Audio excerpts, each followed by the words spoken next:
Françaises, Français, mes chers compatriotes, le 24 avril, vous m'avez renouvelé votre confiance en m'élisant président de la République. Vous l'avez fait sur le fondement d'un projet clair et en me donnant une légitimité claire.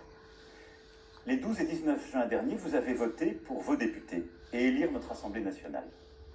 Je veux ici féliciter les parlementaires ayant emporté vos suffrages, et j'ai aussi une pensée pour les députés sortants battus.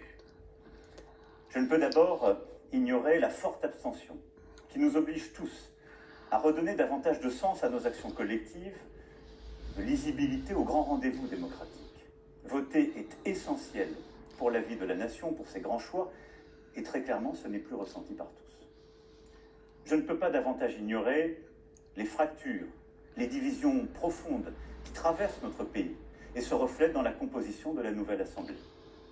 Elles expriment des inquiétudes, le sentiment d'avoir des vies bloquées, pas de perspective dans nombre de nos quartiers populaires, comme dans nos villages.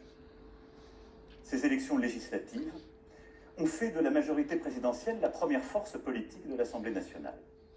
Toutefois, et c'est un fait nouveau, et comme dans la plupart des démocraties occidentales, qu'il s'agisse de l'Allemagne, de l'Italie, de beaucoup d'autres, aucune force politique ne peut aujourd'hui faire les lois seule.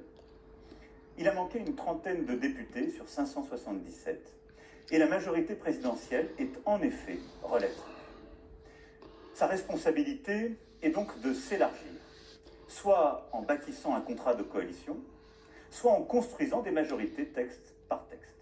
Oui, pour agir dans votre intérêt et dans celui de la nation, nous devons collectivement apprendre à gouverner et légiférer différemment. Bâtir avec les formations politiques constituant la nouvelle Assemblée des compromis nouveaux dans le dialogue, l'écoute, le respect. C'est ce que vous avez souhaité et j'en prends acte. Cela ne doit pas vouloir dire l'immobilisme. Cela doit signifier des accords en prenant le temps de les faire. Par le dialogue, le respect, l'exigence. J'entends et suis décidé à prendre en charge la volonté de changement que le pays a clairement exprimée. Parce que c'est mon rôle comme garant de nos institutions, j'ai échangé hier et aujourd'hui avec les dirigeants de l'ensemble des formations politiques qui sont en capacité de constituer un groupe à l'Assemblée nationale. Je crois retranscrire avec justesse la teneur de nos entretiens en soulignant d'abord que tous